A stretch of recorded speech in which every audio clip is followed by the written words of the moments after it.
Welcome back to another really exciting video. ഇന്ന് പുതിയൊരു after effects ട്യൂട്ടോറിയലായിട്ടാണ് വന്നിട്ടുള്ളത്. നിങ്ങൾക്ക് നിങ്ങളുടെ ഇൻട്രോ അല്ലെങ്കിൽ ഒരു പുതിയ വീഡിയോ പ്രൊജക്റ്റിൻ്റെ ടൈറ്റിൽസ് ഒക്കെ നിങ്ങൾക്ക് ഈ ഒരു ടൈപ്പോഗ്രാഫി എഫക്ട്സ് വെച്ച് എന്ത് ചെയ്യാം, ഒരു ഭംഗിയാക്കി എടുക്കാം. So stay tune.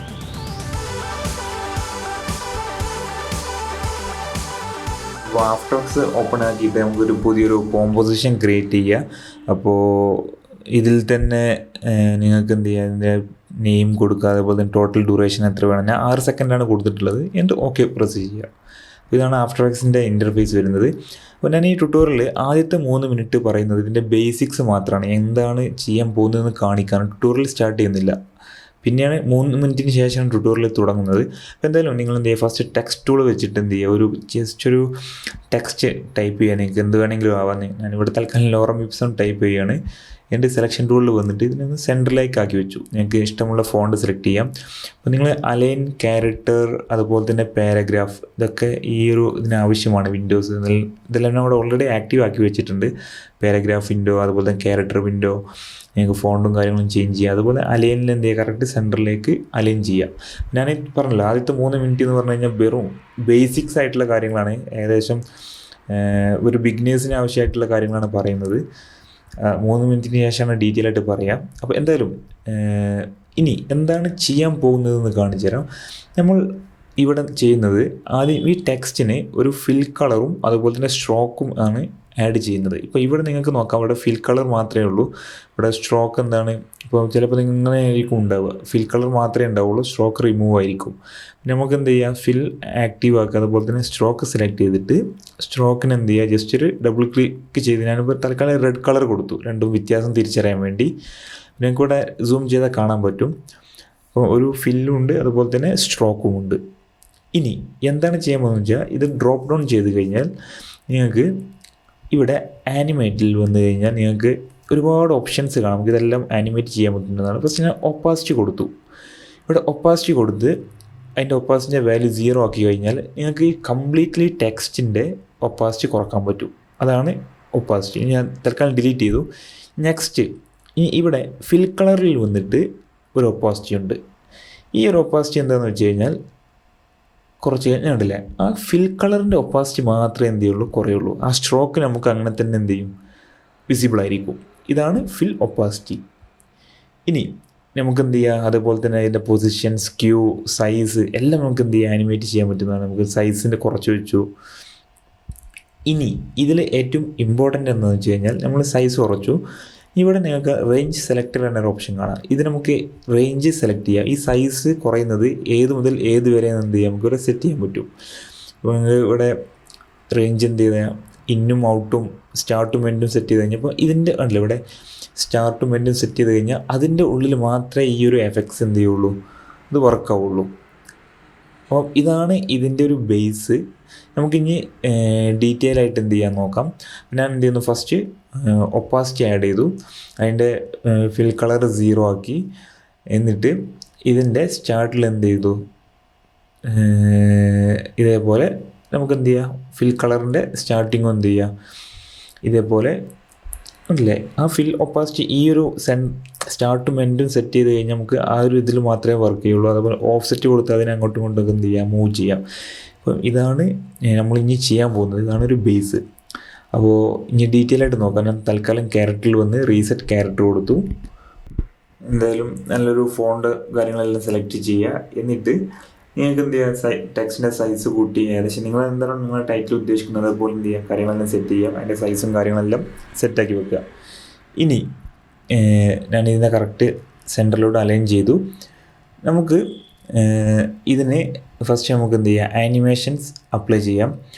ഇവിടെ ഡ്രോപ്പ് ഡൗൺ ചെയ്ത് കഴിഞ്ഞാൽ നിങ്ങൾക്ക് ടെക്സ്റ്റിൻ്റെ ആനിമേറ്റിൽ വന്ന് ഫസ്റ്റ് നമ്മൾ ചെയ്യേണ്ടത് ഒപ്പാസിറ്റിയിൽ എന്ത് ചെയ്യുക, ഒരു ആനിമേഷൻ്റെ കൺട്രോൾസ് കൊടുക്കുക. എന്നിട്ട് ഒപ്പാസിറ്റീൻ്റെ വാല്യൂസ് എന്ത് ചെയ്യുക, 0 ആക്കി കൊടുക്കുക. ഇനി അപ്പോൾ നമുക്കൊന്നും കാണില്ല. ഇനി ഇതിൻ്റെ റേഞ്ച് സെലക്ടറിൽ വന്ന് ഫസ്റ്റ് സ്റ്റാർട്ടിങ് എന്ത് ചെയ്യുക, 0 കൊടുക്കുക. എന്നിട്ട് കുറച്ച് പ്ലേ ഹെഡ് ഒരു സെക്കൻഡ്, ഒരു 10 ഫ്രെയിംസ് മുന്നോട്ട് വെച്ചിട്ട് അതിൻ്റെ സ്റ്റാർട്ടിങ് വാല്യൂസ് എന്ത് ചെയ്യുക, 100 ആക്കി കൊടുക്കുക. രണ്ട് താഴത്തും രണ്ടും 100 ആണ്. അപ്പം പ്ലേ ചെയ്ത് കഴിഞ്ഞാൽ നിങ്ങൾക്ക് സ്പേസ് ബാർ പ്രസ് ചെയ്ത് കഴിഞ്ഞാൽ നിങ്ങൾക്ക് എന്ത് ചെയ്തേപോലെ പ്ലേ ആവുന്നത് കാണാം. ഇനി നെക്സ്റ്റ് ചെയ്യുന്നത് നിങ്ങൾക്ക് എന്ത് ചെയ്യാം, ഇതിനെ ഈ ടെക്സ്റ്റിനെ നമുക്ക് എന്ത് ചെയ്യാം, ഡ്യൂപ്ലിക്കേറ്റ് ചെയ്യാം. അപ്പം ഡ്യൂപ്ലിക്കേറ്റ് ചെയ്യാൻ വേണ്ടി അല്ലെങ്കിൽ നിങ്ങൾക്ക് ഇതിനെ യു പ്രസ് ചെയ്ത് കഴിഞ്ഞാൽ അതിൻ്റെ കീ ഫ്രെയിം മാത്രം വിസിബിൾ ആയിരിക്കും. ഇനി എഡിറ്റിൽ വന്ന് ഡ്യൂപ്ലിക്കേറ്റ് Ctrl D ആണ് ഷോർട്ട് കട്ട്. ഈ സെയിം ലെയറിനെ നമുക്ക് എന്ത് ചെയ്യാം, ഡ്യൂപ്ലിക്കേറ്റ് ചെയ്യാം. 2 പ്രാവശ്യം സെയിം സംഭവം ഡ്യൂപ്ലിക്കേറ്റ് ചെയ്തു. ഇനി ചെയ്യുന്നത് എന്താ വെച്ചാൽ ഇപ്പോൾ രണ്ടും എന്താണ്, സെയിം ആനിമേഷൻ തന്നെ ആയിരിക്കും ഉണ്ടാവുക. താഴെയുള്ള ലെയറിൻ്റെ ഫിൽ കളറിന് എന്ത് ചെയ്യുന്നു, അത് ഈ ഒരു സ്വാപ്പ് ഫിൽ ആൻഡ് സ്ട്രോക്ക് കൊടുത്തു കഴിഞ്ഞാൽ അതിനെ സ്ട്രോക്കാക്കി കൺവേർട്ട് ചെയ്യുന്നു. ഇവിടെ സംഭവിച്ചത് എന്താണെന്ന് വെച്ച് കഴിഞ്ഞാൽ, ഞാൻ ഇപ്പോൾ മുകളിലത്തെ ലെയർ ഹൈഡ് ചെയ്ത് കഴിഞ്ഞാൽ നിങ്ങൾക്ക് മനസ്സിലാവും എന്താ സംഭവിച്ചതെന്നുള്ള. താഴെയുള്ള ലെയർ എന്താണ്, ജസ്റ്റ് സ്ട്രോക്കിൻ്റെ കളർ മാത്രമേ ഉള്ളൂ, ഫില്ലില്ല. കണ്ടില്ല, ഇവിടെ ഫില്ല് ആക്റ്റീവ് അല്ല. അപ്പോൾ മുകളിലത്തെ ലെയറിന് എന്ത് മാത്രമേ ഉള്ളൂ, ഫിൽ കളർ മാത്രമേ ഉള്ളൂ, സ്ട്രോക്കില്ല. അപ്പം ഇതാണ് ചെയ്യുന്നത്. ഇനി മുകളിലത്തെ ഫിൽ കളർ ആക്റ്റീവ് ആയിട്ടുള്ള ലെയറിന്ന് കുറച്ച് മുന്നോട്ട് നീക്കി വെച്ച് കഴിഞ്ഞാൽ ഫസ്റ്റ് ഈ സ്ട്രോക്കിൻ്റെ ആനിമേഷൻ സ്റ്റാർട്ട് ചെയ്യും, പിന്നീടായിരിക്കും ഫിൽ കളറിൻ്റെ ആനിമേഷൻ സ്റ്റാർട്ട് ആവുക. അപ്പം ഇതാണ് ചെയ്യുന്നത്. വളരെ സിമ്പിളായിട്ടുള്ളൊരു സംഭവമാണ്. ഇത്രയേ ഉള്ളൂ ഇതിൻ്റെ ഒരു ബേസ്. ഇനി നമുക്ക് ഡീറ്റെയിൽ ആയിട്ടുള്ള ഓരോ ടെക്സ്റ്റും കാര്യങ്ങളൊക്കെ എന്ത് ചെയ്യാം, ടെക്സ്റ്റ് ആനിമേഷൻസ് ഈ ഒരു സെയിം ടെക്നിക്ക് വെച്ച് തന്നെ ചെയ്യാവുന്നതാണ്. അപ്പോൾ അതിനായിട്ട് ഞാൻ വേറൊരു മെത്തേഡും കൂടെ കാണിച്ചു തരാം. ജസ്റ്റ് ഒരു പുതിയൊരു കോമ്പോസിഷൻ ക്രിയേറ്റ് ചെയ്തു, എന്നിട്ട് അതിലും ഇതേപോലെ എന്ത് ചെയ്തു, തൽക്കാലം ടെക്സ്റ്റ് ടൂൾ വെച്ച് ജസ്റ്റ് ഒരു ടൈപ്പ് ചെയ്തു, ലോറം ഇപ്സം. നിങ്ങൾക്ക് നിങ്ങളായിട്ടുള്ള ടൈറ്റിൽസ് ഉപയോഗിക്കാം. തൽക്കാലം ഒരു ടെക്സ്റ്റ് ഉപയോഗിക്കുകയാണ്. എന്നിട്ട് ഇതിനെ നേരത്തെ ചെയ്ത പോലെ തന്നെ സെൻറ്ററിലോട്ട് അലൈൻ ചെയ്ത് വെച്ചു. ഇനി ചെയ്യുന്നത് എന്താണെന്ന് വെച്ച് കഴിഞ്ഞാൽ, നമ്മൾ നേരത്തെ ചെയ്ത പോലെ ഒരു ലെയർ ഡ്യൂപ്ലിക്കേറ്റ് ചെയ്യുന്നതിന് പകരം ഒരൊറ്റ ലെയറിൽ തന്നെ എല്ലാ കാര്യങ്ങളും നമുക്ക് ചെയ്യാം. അതിനായിട്ട് ഫസ്റ്റ് ഒപ്പാസിറ്റി എന്ത് ചെയ്തു, കൺട്രോൾ കൊടുത്തു. അതുപോലെ തന്നെ സ്കെയിലിലും കൺട്രോൾ കൊടുത്തു. ഫസ്റ്റ് നമ്മളിവിടെ സ്കെയിലിലാണ് കൺട്രോൾ കൊടുക്കുന്നത്. അതുപോലെ തന്നെ നെക്സ്റ്റ് സെയിം സംഭവം ഒപ്പാസിറ്റിയിലും കൊടുത്തു. അപ്പം നമുക്ക് ആനിമേറ്റർ 1ൽ തന്നെ സ്കെയിലും ഒപ്പാസിറ്റിയും നമുക്കിവിടെ ലഭിക്കുന്നതാണ്. എൻ്റെ സ്കെയിൽ വാല്യൂ എന്ത് ചെയ്തു, ഒരു 125 കൊടുത്തു. ഒപ്പാസിറ്റി 0 കൊടുത്തു. എന്നിട്ട് റേഞ്ച് സെലക്ടറിൽ വന്നിട്ട് ഇതിൻ്റെ സ്റ്റാർട്ടിൽ നേരത്തെ ചെയ്ത പോലെ തന്നെ എന്ത് ചെയ്യുന്നു, സ്റ്റാർട്ടിൽ 0 കൊടുത്തു. ഇവിടെ 100 കൊടുത്തു. നേരത്തെ ചെയ്ത പോലെ തന്നെയാണ്. ഇവിടെ എക്സ്ട്രാ ആയിട്ട് എന്തേ ഉള്ളൂ, ഒരു സ്കെയിൽ പുറപ്പൊട്ടിയും കൂടെ ഉണ്ട് എന്നേ ഉള്ളൂ. ഇവിടെ നിങ്ങൾക്ക് ശ്രദ്ധിക്കാം, സ്കെയിലിൻ്റെ പ്രശ്നം വരുന്നത്, സ്കെയിൽ മുകളിൽ നിന്നും താഴോട്ടാണ് സ്കെയിലാവുന്നത്, സെൻറ്ററിലോട്ടല്ല. അപ്പോൾ അതിനിവിടെ മോർ ഓപ്ഷനിൽ വന്നു കഴിഞ്ഞാൽ നിങ്ങൾക്ക് ഗ്രൂപ്പ് അലൈൻമെൻറ്റ് കാണാം. നിങ്ങൾക്ക് കാണാം അവിടെ അതിൻ്റെ ആങ്കർ പോയിൻ്റ് ബോട്ടം താഴെയാണല്ലോ, അതെടുത്ത് നേരെ സെൻറ്ററിലോട്ട് ആക്കി കഴിഞ്ഞാൽ നിങ്ങൾക്ക് എന്ത് ചെയ്യും, ഒരു ചെറിയൊരു സ്കെയിൽ ആനിമേഷൻ കൂടെ ഫീൽ ചെയ്യുന്നതാണ്. ഇനി ഇത് ആനിമേറ്റർ 1 ആണ്. ഇനി സെയിം നമ്മൾ നേരത്തെ ചെയ്ത എന്താണ്, ഡ്യൂപ്ലിക്കേറ്റ് എടുത്തേക്കായിരുന്നു ലെയറിനെ. അതിന് പകരം നമുക്ക് ഇതിൽ തന്നെ എന്ത് ചെയ്യാം, ഒരൊറ്റ ലെയറിൽ തന്നെ കൊണ്ടുവരാം. അപ്പം അതിനാണ് ആനിമേറ്റിൽ വന്ന് ഫിൽ കളർ ഒപ്പാസിറ്റി കൊടുത്തു. അപ്പോൾ ഇതാകുമ്പോഴൊരു ഗുണം എന്താണെന്ന് വെച്ച് കഴിഞ്ഞാൽ, ഒരൊറ്റ ലെയർ ടെക്സ്റ്റിൻ്റെ മതി, ഇതിൽ തന്നെ എഡിറ്റ് ചെയ്ത് കഴിഞ്ഞാൽ 2 അപ്ലൈ ആവുന്നതാണ്. അപ്പം ഇത് ആക്റ്റീവ് ആകുന്നുണ്ടെങ്കിൽ നിങ്ങൾക്ക് എന്ത് ചെയ്യണം, ഇവിടെ ഫില്ലും അതുപോലെ തന്നെ സ്ട്രോക്കിനും രണ്ടും ഒരേ കളർ ഇവിടെ കൊടുക്കണം. ഫില്ലും സ്ട്രോക്കും ആക്റ്റീവ് ആക്കിയാൽ മതി. ഇപ്പോൾ ആനിമേറ്റഡ് ടൂളിൽ വന്ന് ഫിൽ ഒപ്പാസിറ്റി 0 കൊടുത്തു. എന്നിട്ട് റേഞ്ച് സെലക്ടറിൽ വന്ന് സ്റ്റാർട്ടിങ് എന്ത് ചെയ്തു, 0. കുറച്ച് മുന്നോട്ട് നമ്മൾ മുകളിൽ കൊടുത്ത കീനട്ടിൽ കുറച്ചുകൂടെ മുന്നോട്ട് വെച്ചിട്ട് എന്ത് ചെയ്തു, അതിൻ്റെ സ്റ്റാർട്ട് 100 ആക്കി കൊടുത്തു. അപ്പോൾ നിങ്ങളിപ്പോൾ ഇവിടെ യു പ്രസ് ചെയ്ത് കഴിഞ്ഞാൽ നിങ്ങൾക്ക് എന്ത് ചെയ്യും, ഇതിൻ്റെ കീ ഫ്രെയിം മാത്രം വിസിബിൾ ആയിരിക്കും. ഇപ്പോൾ ഇതേപോലെ ആയിരിക്കണം കീ വരേണ്ടത്. ഇതിനെ സെലക്ട് ചെയ്തു, ഈസ് ഇൻ F9 പ്രസ് ചെയ്ത് കഴിഞ്ഞാൽ നമുക്ക് ഒന്നുകൂടെ സ്മൂത്ത് ആയിട്ടുള്ള ആനിമേഷൻ കിട്ടുന്നതാണ്. അപ്പോൾ ആണല്ലേ, നേരത്തെ സെയിം എഫക്ട്സ് തന്നെയാണ്, പക്ഷേ ഒരൊറ്റ ലെയറിൽ തന്നെയാണ് എന്ത്. നിങ്ങൾക്ക് ഇതിൻ്റെ ഗ്രാഫ് എഡിറ്ററിൽ വന്ന് ഇതിൻ്റെ ഡീറ്റെയിൽ ആയിട്ട് എന്ത് ചെയ്യുക, കാര്യങ്ങൾ എഡിറ്റ് ചെയ്യാവുന്നതാണ്. ഇതൊന്നും ആവശ്യമില്ല, എന്നാലും ഞങ്ങൾക്കൊരു അഡ്വാൻസ്ഡ് ആയിട്ടുള്ളൊരു ആനിമേഷൻ കിട്ടുന്നുണ്ടെങ്കിൽ ഗ്രാഫ് എഡിറ്ററും കൂടെ ഉപയോഗിച്ച് കഴിഞ്ഞാൽ ഒരു ഡീറ്റെയിൽ ആയിട്ട് കിട്ടും. പക്ഷേ ഈ ഗ്രാഫ് എഡിറ്ററിൽ അറിയില്ല എന്നുണ്ടെങ്കിൽ അത് ഓപ്പൺ ആക്കേണ്ട ആവശ്യമില്ല. എന്തായാലും ഞങ്ങൾക്ക് എന്ത് ചെയ്യും, ഒരൊറ്റ ലെയറിൽ തന്നെ ഈ ഒരു സെയിം ആനിമേഷൻ ഇപ്പോൾ അവൈലബിൾ ആണ്.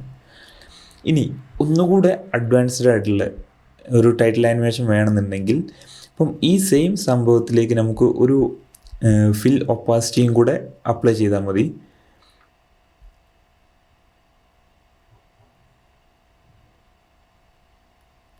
അപ്പോൾ അതിനായിട്ട് അതിൻ്റെ ടൈമിങ്ങും കാര്യങ്ങളൊന്ന് അഡ്ജസ്റ്റ് ചെയ്യാണ്.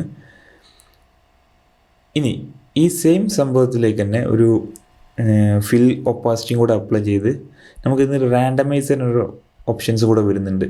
അപ്പോൾ അതുകൂടെ കൊടുത്തു കഴിഞ്ഞാൽ ആനിമേറ്റർ 1, ആനിമേറ്റർ 2, ഓക്കെ.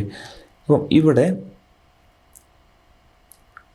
ആനിമേറ്റിൽ പോവുക, നേരത്തെ ചെയ്ത പോലെ ഫിൽ കളറിൽ വന്ന് ഒപ്പാസിറ്റി എടുത്ത് കണ്ടില്ല, ഇവിടെ ആനിമേറ്റർ 3 വരും, ഒപ്പാസിറ്റി 0 ആക്കുക. എന്നിട്ട് ഇവിടെ ചെയ്യുന്നത് റേഞ്ച് സെലക്ടർ നമ്മൾ തുടക്കത്തിൽ തന്നെ 0 അല്ല, നമുക്ക് തുടക്കം സ്റ്റാർട്ടിങ് 100 ആണ് വേണ്ടത്. എന്നിട്ട് കീ ഫ്രെയിം കൊടുത്തു. എന്നിട്ട് ഇവിടെ കുറച്ച് മുന്നോട്ട് നീക്കിയിട്ട് ഒരു സ്റ്റാർട്ട് വാല്യൂ എന്ത് ചെയ്തു, ഒരു 60 അല്ലെങ്കിൽ 50, ഞാൻ ഇവിടെ ഒരു 70 കൊടുക്കുകയാണ്. അപ്പോൾ 100 നിന്നും 70 വരും. എന്നിട്ട് വീണ്ടും അത് 100 ആവും. അപ്പോൾ 100 70 വന്ന് വീണ്ടും 100, എന്നിട്ട് അത് വീണ്ടും എന്ത് ചെയ്യുന്നു 50 ഇതിലൊരു കീ ഫ്രെയിം, എന്നിട്ട് വീണ്ടും അത് 100 മാറുന്നു. അപ്പോൾ ഇങ്ങനെ നോക്കുമ്പോൾ എനിക്കൊന്നും വിസിബിൾ ആവില്ല. ഇനി ഇതിൻ്റെ ഡീറ്റെയിൽ ആയിട്ടുള്ള ആനിമേഷൻ കിട്ടുന്നുണ്ടെങ്കിൽ റേഞ്ച് സെലക്ടറിൽ വരിക, എന്നിട്ട് ഇവിടെ അഡ്വാൻസിൽ വന്നു കഴിഞ്ഞാൽ അതിൻ്റെ ആനിമേറ്റർ 3 റേഞ്ച് സെലക്ടറിൽ അഡ്വാൻസിൽ വന്നു കഴിഞ്ഞാൽ റാൻഡമൈസ് ഓർഡർ ഓൺ ആക്കി കൊടുക്കുക. ജസ്റ്റ് ക്ലിക്ക് ചെയ്തുകൊണ്ട് നീക്കിയാൽ മതി, വലിച്ചാൽ മതി. അപ്പം ആ ഫില്ലിലുള്ള ഫിൽ കളറിൻ്റെ ഓപ്പാസിറ്റിയിൽ ഒരു റാൻഡമൈസ് ഓപ്ഷൻസ് അവൈലബിൾ ആയിരിക്കും. അപ്പോൾ ഇതേപോലെ സിമ്പിളായിട്ടുള്ള ഓരോ ചെറിയ മൈന്യൂട്ടായിട്ടുള്ള ഓപ്ഷൻസ് നമുക്ക് ഇതിൽ ആഡ് ചെയ്ത് എന്ത് ചെയ്യാം, ഒന്നും കൂടെ ഭംഗിയാക്കാം. അപ്പോൾ ഒരുപാട് ട്യൂട്ടോറിയൽസ് ഇനിയും ചെയ്യുന്നതാണ്. So stay tune.